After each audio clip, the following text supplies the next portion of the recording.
last night. Oh, Me too. Yep. now I'm dreading having to go out to eat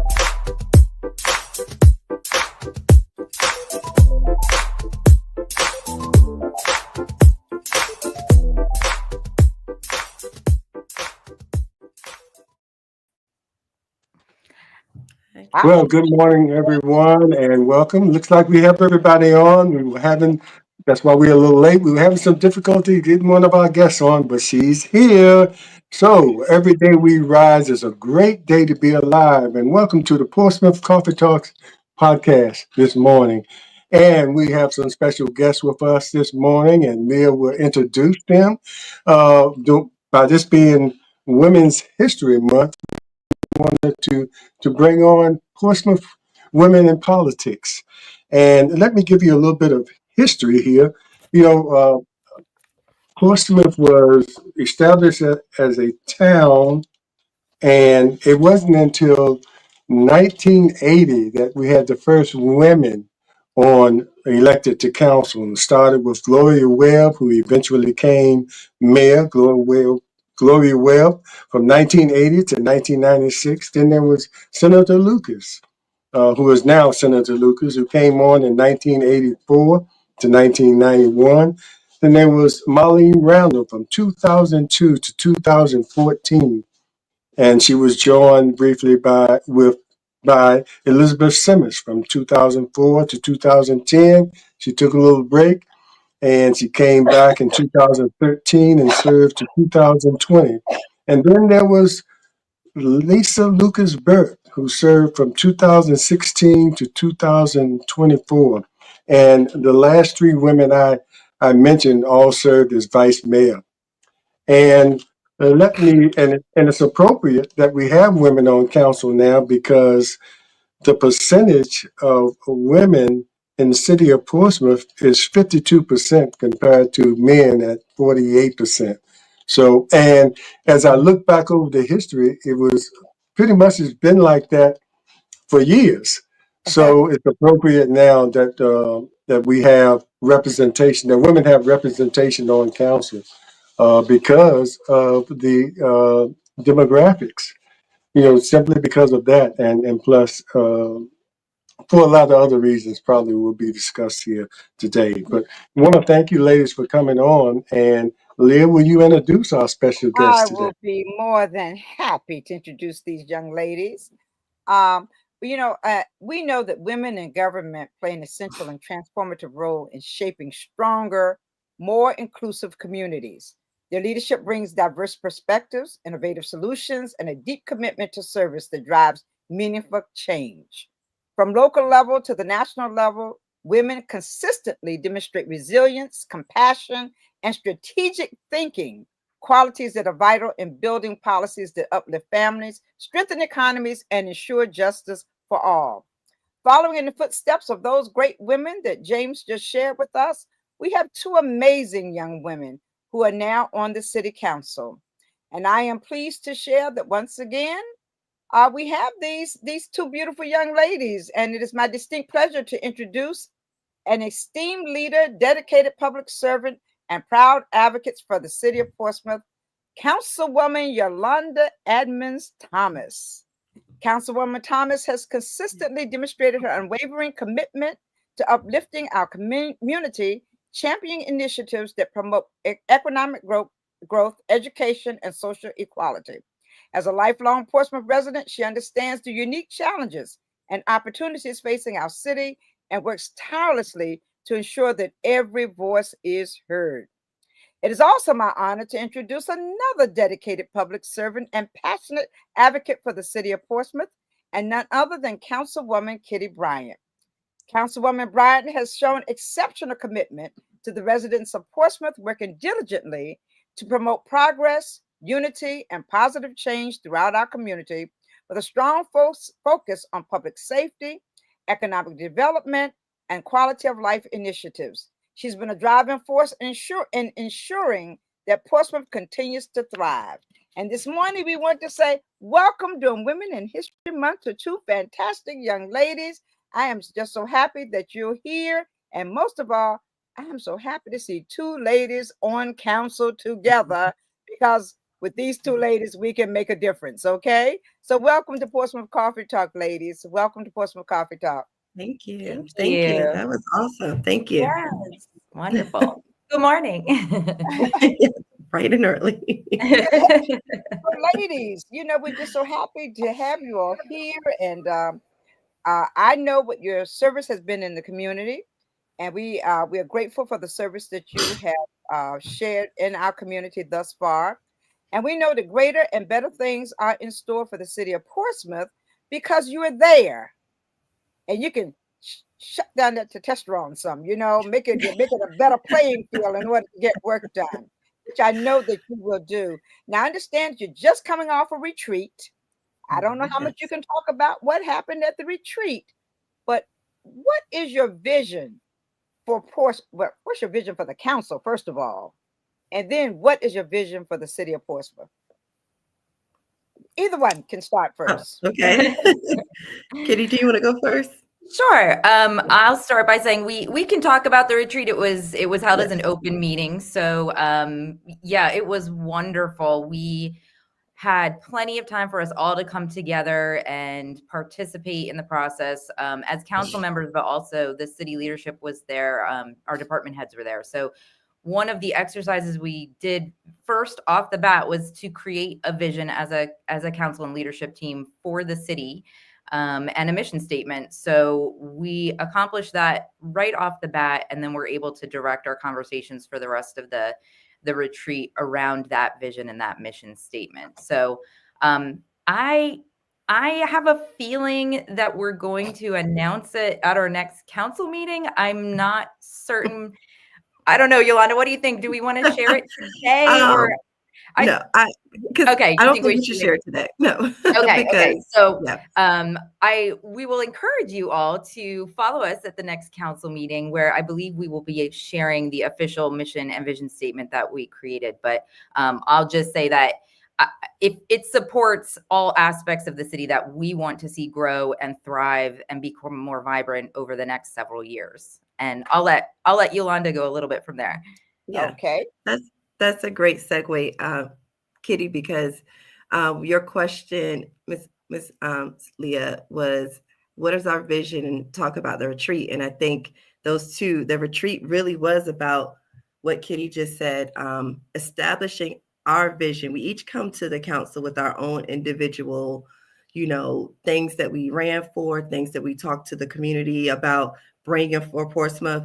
But one thing about it is that we all recognize we're all one vote. So it's important for us. And I think the purpose of that retreat and why I would call it a success was because we got together as a team to create a shared vision, so that no matter what our individual priorities are, individual, visions were, we have to go forward as a team. We don't have to agree on everything, but we do have to understand that when we're making these decisions, when we're having certain discussions, this vision and mission statement that we'll reveal very soon, that is what should be driving us, not egos, not testosterone, as you mentioned, Ms. Leah, but this vision and mission statement that we came up with together through a great facilitation workshop as a council. And I want to note that I'm very proud of this council.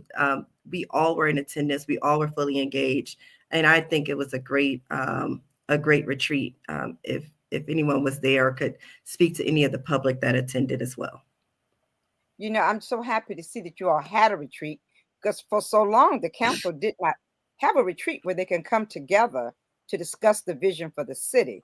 So I'm just so happy that you were able to have that retreat. And I really wanted to come over, but there was so much going on that weekend that you all had the retreat that it really became, it was just difficult trying to get there to where you were.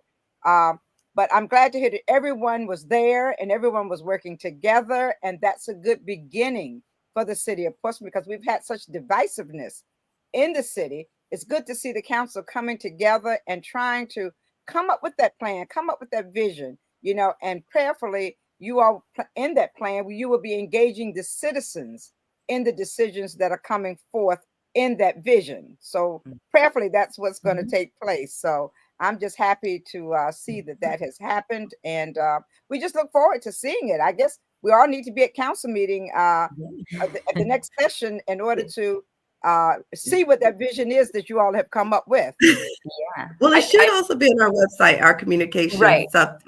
We have to, it's done, but I think they were going to wordsmith it because it literally was a facilitation. Take this word in, put this in. We want to communicate this. So, yeah, I wish we could Yeah. share it.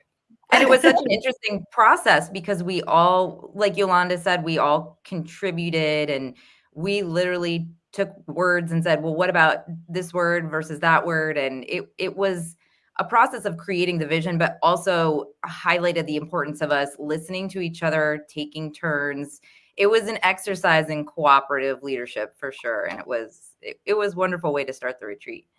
Well, that is a great beginning for the city of Portsmouth, I must say. I'm just so happy to hear that. One thing that James, you remember Mark had a concern about the council and when individuals are able to speak at the council. Do you remember what it was, James? He Yes, It's about yes, changing the yeah, he rules. did have a concern, and he normally attends those retreats, but I think he was out of town or something. But Oh, he was he there. had mentioned that there'd been some. He was there. Yes, he was. Oh, okay. Well, anyway, oh, I know what it was. I asked him to come on the program, but he had mentioned about it was some talk about changing the times that speakers could speak from 5 to 3 minutes, and I think we've been through that before at one time. And so, what is the sentiment of the council on that? Because I don't think that will be a popular change if it goes through, because we tried that once before, and you have to kind of learn from history. But what is the sentiment on the council as far as that's concerned? I can take that Yeah, go first. ahead, Yeah. Yolanda. Well, that was a discussion point, and I think if you get at the crux of it, it's about making our meetings more efficient, but still also keeping the public voice prevalent because that's who we serve. So I don't, whether it's a 3 minute, 5 minute, it was just a discussion point around when I step back and think about why are we discussing this? What are we trying to accomplish here? I think it's really to streamline our meetings just to be more efficient. So to your point, Mr. Overton, and I talked to Mark, at the retreat as well, and he shared those same sentiments about, we've done this before, we played around with this. And to be fair, I think one of the positives that came from that discussion is that we didn't make a decision. We discussed it. We talked about, other cities that have maybe made some changes to how they run their meetings, all making sure to keep the public voice prevalent, but also making sure that the meeting doesn't last until 10 p.m. and all voices are heard, and thinking about the consideration of the citizens that are out late, the council that's out late, the staff. You remember our city staff is out late. So I think the purpose of that discussion was to be more efficient in our meetings, but we did not make a decision because that's to your point, learning from history, understanding, maybe some better options than just talking about, speaker timelines, but that's all up for discussion. I think at the end of the day, we just want to have productive, efficient meetings, making sure the public is still heard, making sure we respect the staff and the amount of time that we keep them out late. And it's one of the reasons I would say we even added a extra working sessions. Yeah. I haven't had coffee yet. That why we added an extra working session is all for improving efficiency, all for making sure that if we need more days to talk about a difficult or challenging issue, we're not taking up that Tuesday meeting. So we've added an extra Monday meeting in there. So that's what that discussion is about. And Kitty, do you want to add any? Yeah, and I will add that there's more to it than just cutting from 5 minutes to 3 minutes. We talked a little bit about revising the agenda where we would bring consent items up to the top to sort of streamline that process. Like Yolanda said, it's about making the meetings effective and efficient.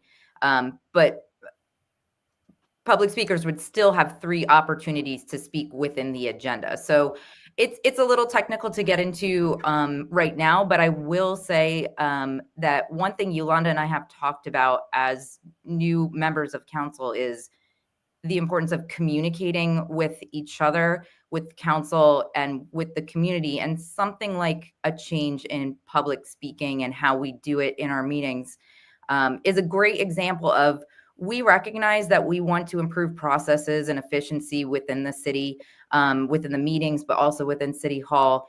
And one of the things that we can do as council women and council members is communicate that to residents, so they don't just see a headline that says Portsmouth City Council cut speaker time by 2 minutes, that we take the time to really share the message of what we're doing, why we're doing it, and that we recognize it impacts citizens, but we hope it impacts them for the better. So I'm looking forward to continuing this conversation and hearing from people and seeing what their opinions are, which is really what matters most. And getting that feedback is going to help us drive our decision.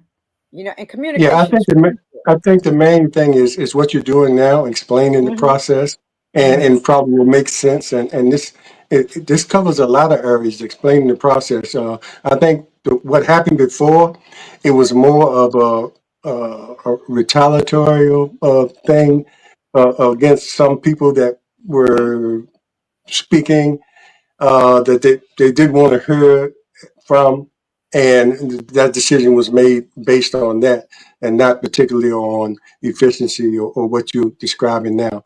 So I think, just describing why and the reasons for, and giving citizens the opportunity to talk to you. And I always say this too, the people use the email to email you, and when they see you out at events, now when you're with your family, respect that, because that's the personal time there. But other times at events, those are the great opportunities to talk to your representatives, and don't be uh, feel like you can't talk to them one on one.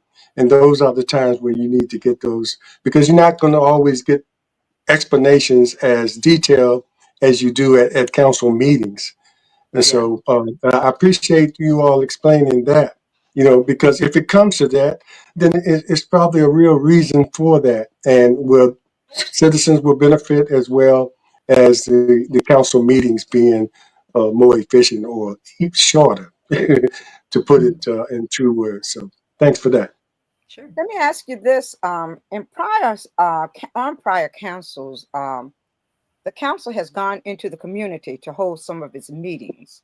Now, has that been something that you've discussed? Because a lot of people may not be able to make it downtown. They may not have transportation. They can't get down there that hour. So are you thinking, or have they included the possibilities of holding council sessions in various communities in order for the community to participate further, and they would further be involved in the council meetings and be able to bring their thoughts and ideas to the council as well? Was that discussed at all? We didn't. I've heard it mentioned several times. We did not discuss it at the retreat. I do think it's a really great idea, and I will say that we have decided to have a fall retreat as follow up to our spring retreat. And I think that this initial retreat was a lot about creating a mission and vision and getting some big goals set, short term and long term. And I think the fall retreat will provide us another opportunity to go back after we've digested a little bit, after we've initiated some change, so that we can go back and take some of these other considerations. And because I do think that the town hall style meetings are a great idea. Yeah, I do too. And Miss Leah, coming from the school board does have, some of they were supposed to have one at Victory Elementary, for example. Recently, they tried to change the locations, and I agree. I think we didn't discuss it at the retreat, but we have discussed it. Like Councilman Tillage has mentioned it. We were discussing like a town hall around budget season, like around the budget cycle, to bring those to some different locations and neighborhoods and communities outside of City Hall.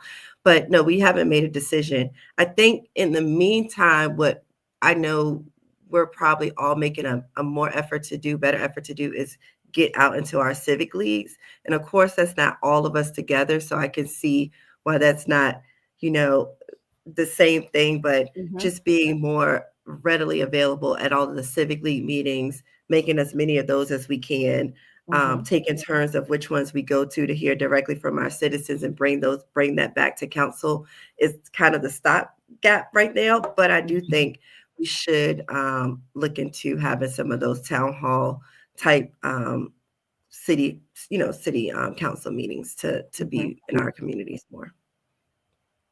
And I want to say this. Well, go ahead, James. Go ahead. Go ahead, man. Go ahead. Oh, well, I just What? wanted to say this. Anytime you make a change, like 3 members or more, that means the citizens are saying, we want to see something different from Yes, our leadership, and that's exactly. what happened. And one of the main things that I've seen early on, I know it takes a while. It's just in the 3rd month, but what I've seen early on is communication. And you talked earlier about efficient meetings, not taking long, making them real long and drawn out. But sometimes talking to the citizens, the people, the administration, they get so used to doing their presentation and talking in their language. Sometimes when they give a presentation, you all might understand, and sometimes you all don't, and you all ask questions. But the citizens sitting out there, some of that stuff goes over their head. And I've seen you all either bring it up or question.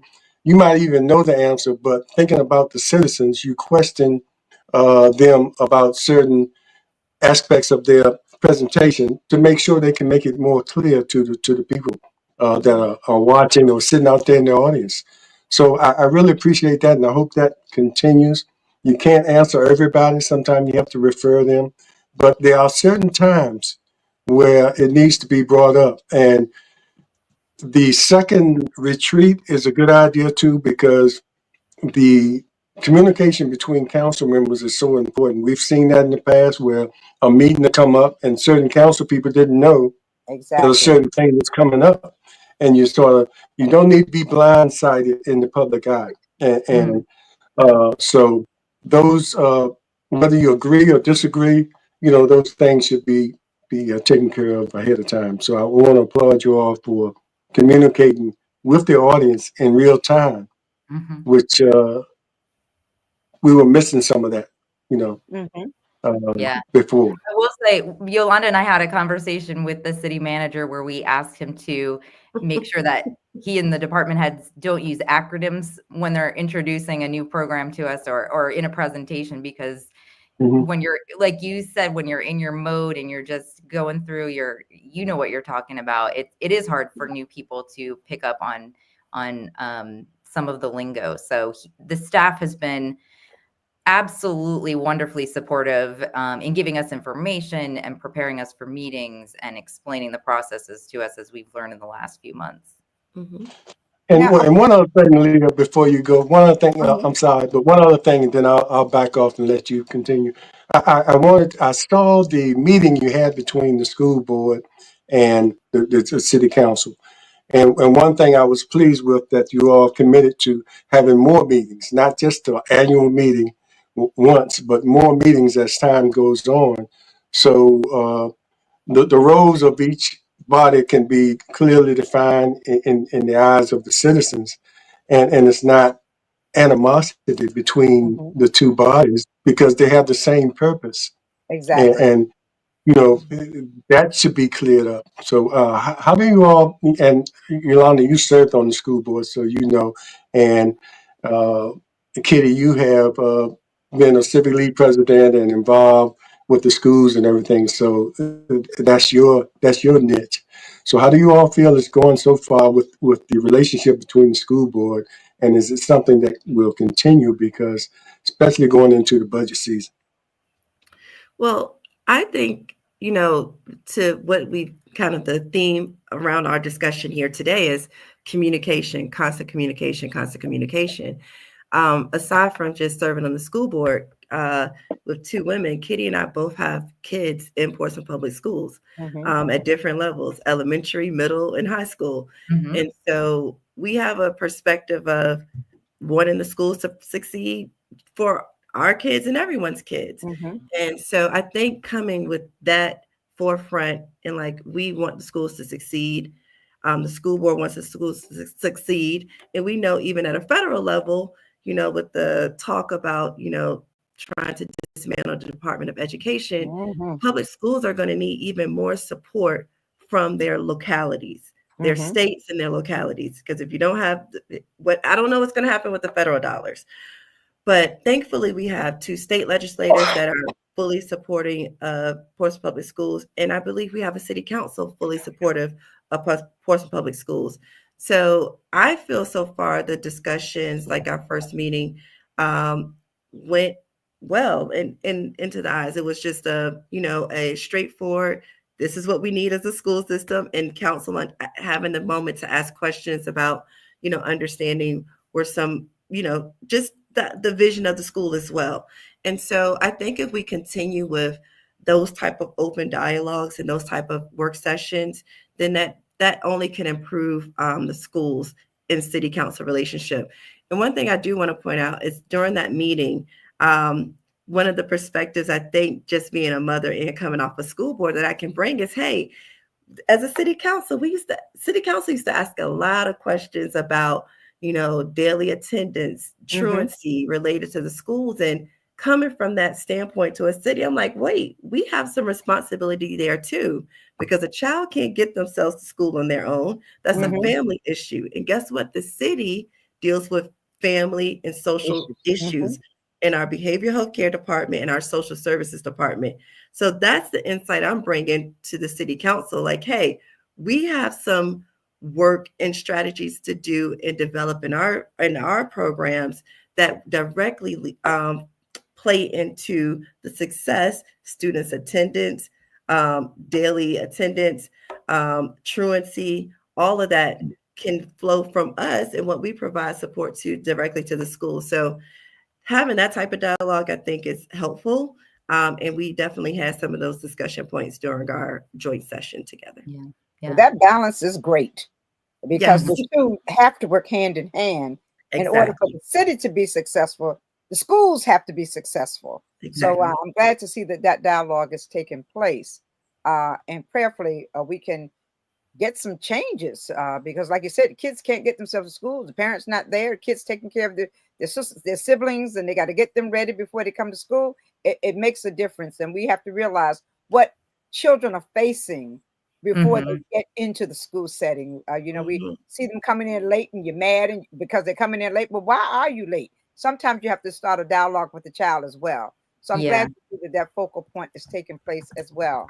But I my want to question, Oh, sorry, go ahead. Leah. Can I just say, I want to add, Yolanda said it wonderfully, and I just want to underscore the importance of why it's so important to have us on council representing that parent perspective, because um, I think sometimes when you're removed from the schools, you Mhm. don't always know what's happening within the schools, and you don't know some of these problems, particularly after COVID and schools shut down, and what it's like for students to be in school now versus before the pandemic. And there are Mhm. a lot of changes that have happened within the schools.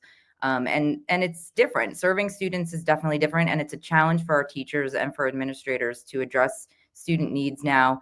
And to have the perspective of parents raising kids on council just creates a closer connection. And like Yolanda said, it's really important for us to recognize our goals as council members and to support school board members who have a different role, and also to communicate that to citizens. So I've gotten several school questions over the last several months and have been able to kind of direct people to say, this is an issue maybe you need to have a conversation with the school board member, but I also want to listen to this and hear what you have to say, and I can support you in this way, and we can all come together. So not everybody always understands what the definition of a school board member is, what the role of a council member is, but Exactly. it's our job Exactly. to explain that to them so that they can understand that as council, we do support our schools and we do support our teachers and students, and we want to see them succeed.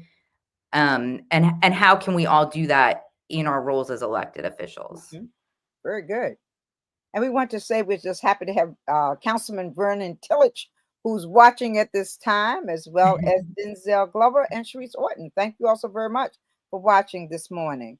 I have a question. The city has invested I don't know if it came up during the retreat or if you all have discussed it at all, but the city has invested a lot of time and money and energy in a lot of studies. One was the city park study. Then we have that innovation zone up High Street. Are they, and so often they engaged in these studies and these activities, and then they move on to something else without completing what it is they have begun. So did they discuss anything about the innovation zone, or did they discuss about the city park, why they did the study, what's going to happen with city park? Did any of those things come up during your session together? Yeah, a lot of that came up. It's one thing that City Manager Carter said was, we've done a lot with, like you said, Miss Leah, studies, grants, plans, but they go on for 3 years, sometimes 20 years. Yes. And so his whole thing is if you've been talking about it for 3 years, it's not getting done. Mm-hmm. And so, or if you haven't put the steps in motion, and I respect that, because you're not leaving your city staff in limbo, you're not leaving council in limbo. We're either making progress towards something or we're not doing it. Exactly. And I like that perspective from our city manager. You're either doing it or you're not. And if you're going to do it, there has to be a date of completion to it. Mm-hmm. So changing that mindset to where we have things that we're going to do, but there's never a date put on when it's going to be completed. Not never. I shouldn't say that type of word, but there's not really a consistent date put on it. And if that date isn't met, we are not constantly checking on it. I think that's a complete mind shift for the entire council. And we've discussed that. We recently, some of us went to the National League of Cities and we met with our legislators there. We met with Congressman Bobby Scott. We met with Senator Tim Kaine, and we met with the staff of Senator Mark Warner. And one of the things we discussed was the grant around the innovation district that we got. I think the city got a few years ago, 3 years ago, and making sure that we use those funds immediately, making sure that we're moving forward with the innovation district. I think all of us that were there, Mayor Glover, Councilman Hugel, Councilman Dotson, Councilman Tillage, we were discussing like, okay, yeah, we got to get the innovation district moving. Mm-hmm. And we discussed it at our retreat as well about when we talked about economic development, when we talked about just some of the vision that we have for the city. That innovation district was part of that vision. So yes, that is a definite something to improve on, like basically fix immediately. Having these studies done, having these plans done with no date or no or long-term completion, we're going to fix that. We're going to change that. We are a let's do it council. Let's be about it and go forward. That's my project management background all the way. So I really appreciate when I heard City Manager Carter say that at our retreat. Yeah, one of the things that we talked about, Yolanda's absolutely right. One of the things that we talked about at the retreat was the manager's goal, Mr. Carter's goal, is to improve processes. And that's a great example of how we need to improve processes. His 4 goals were public safety, infrastructure, process improvement, and technology improvement. And getting projects moving is something that we all know we stalled out on when we changed city managers so many times in so many years. And this council and the staff, we are ready to go. And we spent a lot of time talking about those things. City Park, we talked about also at the retreat and the study there. We talked about several Parks and Rec programs and projects that we want to see come through. And we know we need more feedback from citizens. And so I think the next step with City Park and potentially the Sportsplex and other programming is getting out, talking to folks, us getting out in the community and listening to you all and tell us what you'd like to see, because it's clear we need more feedback on that. We want programs and facilities that are meeting the needs of our residents. Kitty, and I'm glad to hear that, because the thought is in the communities, the thought is that all of the energy stays in Old Town and nothing comes beyond Old Town.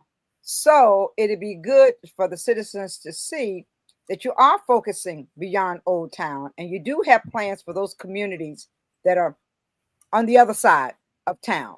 And the citizens need to see that. They need to hear it, but they also need to see some action taking place in their communities. So I'm glad to hear that that is taking place. Yep, definitely. I think our goal is to, Yolanda's been very vocal about that, is making sure we are across the city. We will obviously see a lot of attention coming to Old Town because the waterfront development is something that we're also talking about. And we did recently pass a resolution supporting the Main Street program on High Street. So we know that downtown is a public facing part of our city. It's where a lot of residents sort of see and know Portsmouth. And we want to make sure that they're seeing a Portsmouth that is revitalized and modern and growing. And people, I'm sure we all get stopped all the time to ask, what are you guys going to do with that waterfront? Because we know it's something that everybody wants to see redeveloped. But certainly the Sportsplex, City Park, and really getting out to other parts of the city is important to us, and a conversation that we are definitely keeping in the forefront. And go ahead, Yolanda. No, I was just going to share something from the retreat. I think, if anyone was there when Mr. Mark Pomachuk gave his presentation on Parks and Rec, and Kitty pointed to this, one of the things I was happy to see were these renderings for what the future of the Sportsplex can be, because I believe our downtown waterfront is definitely, going to be an attraction. But I was asking during our retreat, I think that where we have our current Sportsplex, that main thoroughfare of Portsmouth Boulevard that goes through, Prentice Park, where St. Mark is, that's a gateway to our city as well. Exactly. And so to develop that and to see some of the renderings and possibilities of that, phase 2 of the Sportsplex really got all of us excited to the point where we almost said, you know what, City Park might take a little longer, but if we had a dollar, because we asked ourselves a lot, if we had a dollar today, what would be our priority?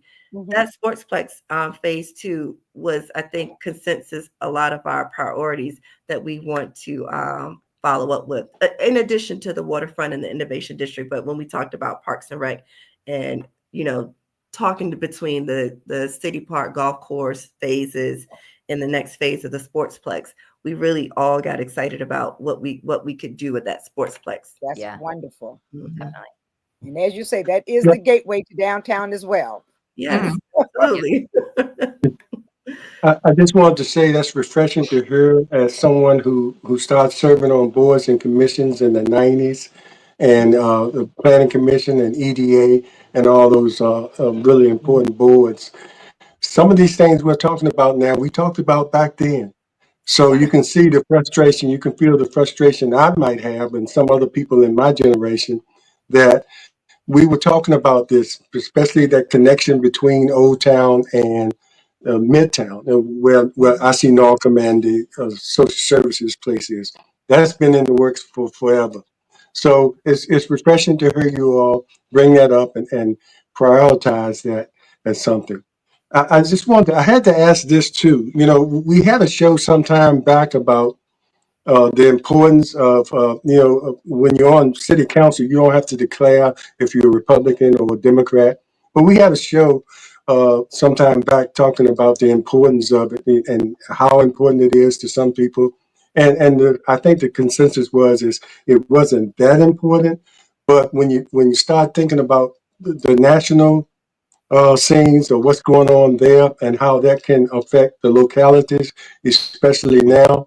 Is that something that you all might have talked about, especially if some of these tariffs or some of the closings or the reallocation of certain funds might affect us locally? Was that something that might have been brought up or maybe in future retreats? Yeah, I think it's something that we're all highly aware of. I mean, you can't not be aware of it. And we're sort of watching and waiting like everyone else. It's definitely a concern. We want to make sure that we are delivering services and have state and federal support as much as we can. I think it's still sort of a watch and wait situation. It's difficult to say right now because we just don't know how it's going to impact us, but Exactly. we do know that it will impact us if cuts are made. So we're not quite at the budget process yet. I know the staff is obviously working on it and we'll be getting into it as council very soon. And I'm sure a lot of conversation will be had about what we can do to make sure that we're safe.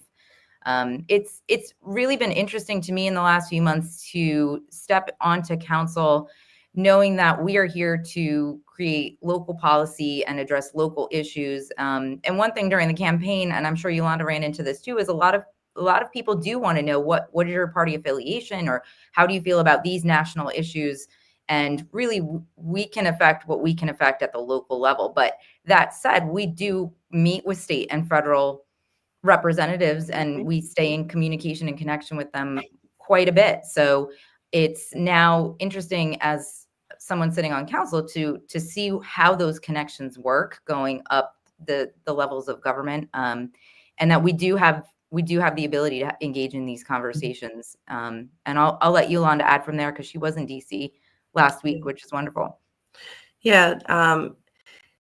One of the things that we discussed when you talked about the impact of just what's going on in DC, which was very eye-opening, we had a study. There was a study from ODU, and they specifically pointed out Portsmouth and the economic impact with the federal administration freezing grants and freezing some of these grants that we directly use, some of the grants that we got to fix like local dams, and some of the grants that even the grant we're talking about for the innovation district, we were kind of concerned, like what's the status? Do we still have the timeline to spend those grant dollars? And we were assured we do.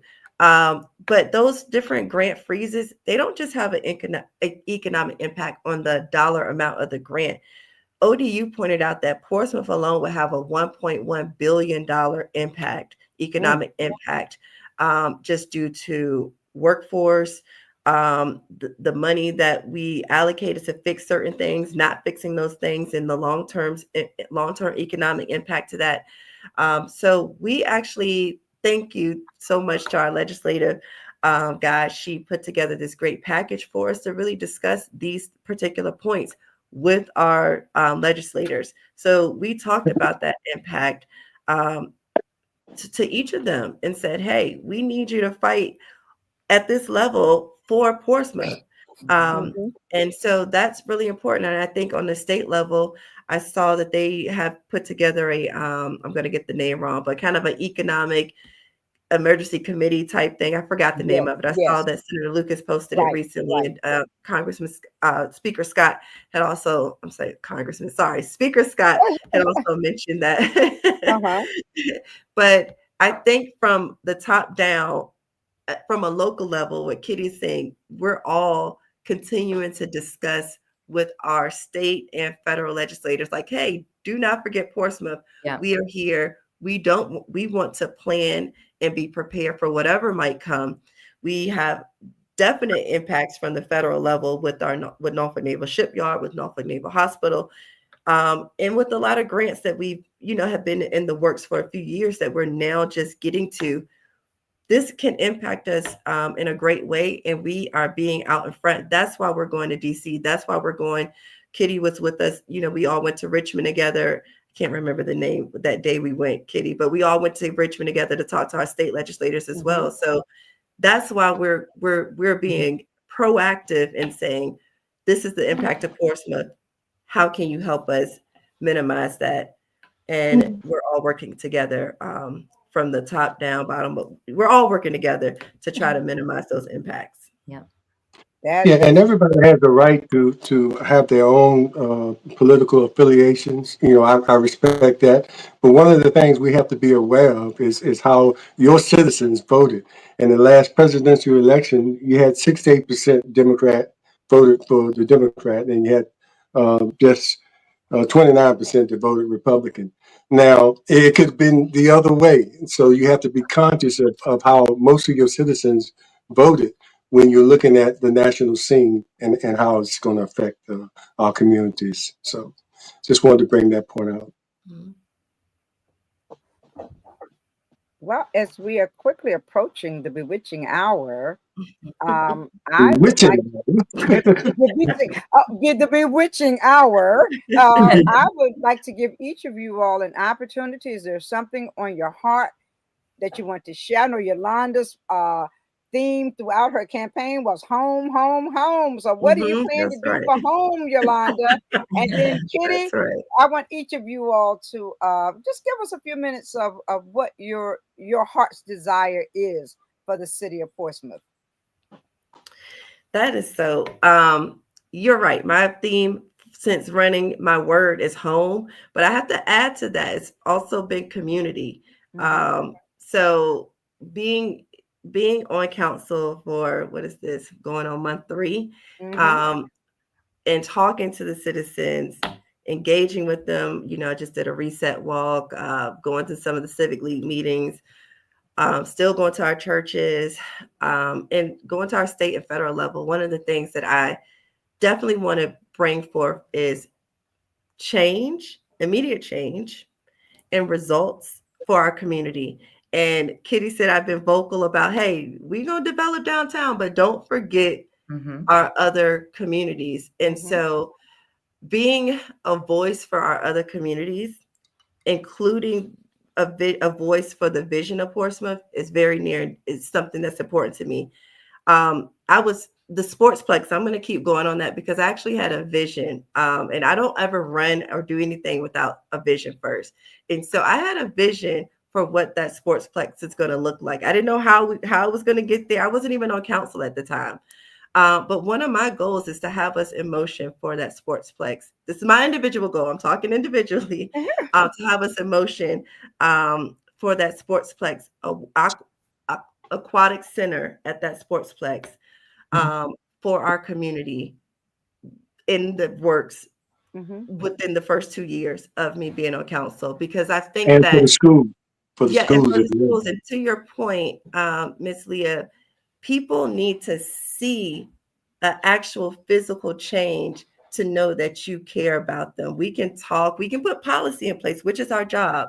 Mm-hmm. But sometimes seeing that investment in your community when you haven't seen it in a while, just it gives you you build a little bit more trust with your community. And I think Exactly. the goal with me, Kitty, the current council members, we're trying to rebuild trust with our communities. And the way that we rebuild trust with our communities is making good on the things that we said we're going to do Mm-hmm. and putting forth action. So that's my goal, putting forth action to the things we say we're going to do. Forget all the minutia, forget all Mm-hmm. the roadblocks or things that might be difficult to overcome. We have to work together to make things happen. And Exactly. I'm so happy that I don't, it's not going to be pretty all the time, but I will say that retreat gave me so much positive I can feel the energy. energy. I can feel the Yes, it gave energy me coming from the positive both of you. energy. Really. Yes, that Mm-hmm. regardless of how we come to the conclusion, we're going to come to the conclusion, we're going to get the work done. Mhm. So that's my goal, to implement those changes and be about that action for Good. our community. Yeah, Kitty? yeah.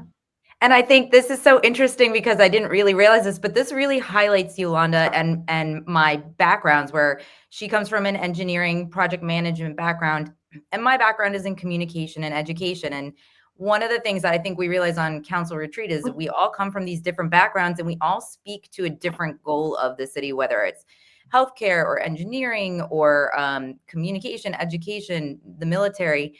And one of my goals on council, is really to be a communicator and to build that community that Yolanda talked about. One thing that I think we've struggled to do across the city is bring information to our citizens, and highlighting these things that we're doing, explaining the whys and the hows will help them understand and also build that trust that Yolanda was speaking about. We do need to deliver, and we do need to let people know what we're going to do to rebuild that trust and get these processes in place. One goal I would speak to in particular is I love this idea that we have a blue economy in Portsmouth. We have these wonderful, high-paying maritime jobs in our city, and we are doing wonderful work to create a pipeline between our students and those jobs so that the next generation after us and the generation after that, they can elevate themselves by getting into these jobs and they can stay here in Portsmouth. We know this is a great place to live. I was not born here, but I chose this city. We chose this city for our family because we love it so much and see the opportunity here. I would love to see us pursue more specific ways to get our students plugged into these high-paying blue economy jobs so that they can thrive and build and become the next generation to hand our city over to. So yeah, it's very exciting. I think we're all ready to really roll up our sleeves and get to work, and you're going to see that. You're really going to see that. Well, I feel it. I feel it. So I'm definitely looking forward to seeing it. Okay. I can feel it. The energy, like I said, it's good energy, good vibes that I'm feeling. And it's a positive thing for the city of Portsmouth because we've had such negative press for so long. And it's time that we move into a positive mode. So I'm just so thankful that you two ladies are on council. I think y'all are going to make a definite difference in the council, and I do appreciate that so very much. There's one thing I want to share. Kevin Davenport, who started the Versatile 100 at IC Northam High School, celebrating their 35th year. Kevin Davenport, and there's one thing too that we need to focus on too: music education. I know you're not the school board, but he's saying consider an all-year elementary school music academy. Many of us found our way to national success through our experiences in music in Portsmouth. And what we're finding, you're not the school board, okay? But what we're finding is that many kids are coming to high school who've never played an instrument before. And many of the high school band directors now, they have to begin at the very beginning teaching the children how to play instruments. Whereby before we used to have feeder schools from the elementary to the middle to the high school who had students who actually, music is so crucial. And you find that kids who have been involved in music, they do well academically. So maybe you can impress that upon the school board when you all meet with them as well, okay? But I think we need to look at music education, and the music is really a crucial part of growing up as well. So I want to thank you all. Yes, Mr. Davenport is a legend, right? He is a legend. 35 years since the Versatile 100 at IC Northam High School. He is definitely a legend. Yes. But ladies, I want to say for Women in History Month, month is slowly coming to a close as well. We're just so thankful that the two of you were able to come on to Portsmouth Coffee Talk. We're most grateful for what you have shared with the citizens of Portsmouth. And once you all are there for a couple more months, we want you to come back and tell us, where are you? You know, where are you on the roadmap to success? You know, where are we? Are we making any progress? You know, because we do need to see progress in the city. Every city around us is doing so well, thriving. Little Suffolk, little Smithfield. You know, it's not Suffolk anymore because Suffolk is larger than Portsmouth now. But Suffolk, Smithfield, Norfolk, all of these places, so many innovative things going on within the cities. We need that in Portsmouth. I know we're landlocked and there's not much we can do, but there's some things we can do within that landlock in which we're in. So prayerfully, with the help of you two ladies, you all can help to bring about a difference for the city of Portsmouth. I always say how Sojourner Truth said, if one woman could turn this world upside down, that was Eve, then all of us women working together, we can surely turn it right side up again. All right, yes. The two of you on council, you're going to help to turn this city right side up again.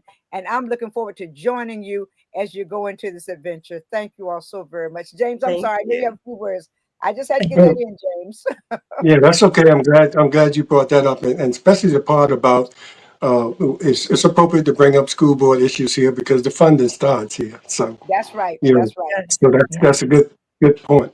But anyway, I like to say, and there's a lot of amazing things going on. Let me get this. A lot of amazing things going on in the city of Portsmouth. But like Yolanda said, our theme seems to be with this show, communication. So as long as we get the word out and let people know there are some good things happening, as far as going on in the city of Portsmouth, we're right along with most of the cities that our surrounding cities that are doing things. We just don't get the word out as much That's right. as we Exactly. should. Yeah. That's right. Exactly. So, ladies, I appreciate you coming on. And even though you follow some amazing women, you are women's history. You Yes. are still Yes. women's history, even though people came before you. And we appreciate you. And like Leah said, hopefully you can come back and give us an update on what's going on. We Absolutely. appreciate you. Yes. Yes. Thank you for And Thank you thank having so us. very much. Yes. Really, really appreciate the And conversation. listen, and Yes. tell yeah. your friends who didn't want to get up early in the morning, they're staying late because of the rain. Tell them they can go back and look at my Facebook page, look at Okay. James' Facebook page, or they can go to our YouTube channel, the Okay. Portsmouth Go Coffee to our Talk YouTube YouTube, channel and subscribe and and like subscribe and and like, subscribe. please. But tell them to But anyway, please, thanks.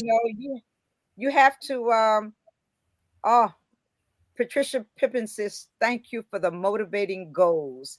Thank you for the encouragement, Patricia. Thank you so very much. Thank you, But you all Patricia. you ladies are wonderful, and I'm looking just for great things taking place with the two of you on council. So thank you again so very Absolutely. much. Thank Thank you all. you. We appreciate the Yeah. opportunity to share. Yes. Wonderful. Thank you so much. Definitely will be back. Yes. Y'all have a Okay, good Let's do morning. it. We'll do it. All okay. right. Y'all have a good Thanks, morning. everybody, for watching the Portsmouth Coffee Talk podcast, and we'll see you next time. Be our guest.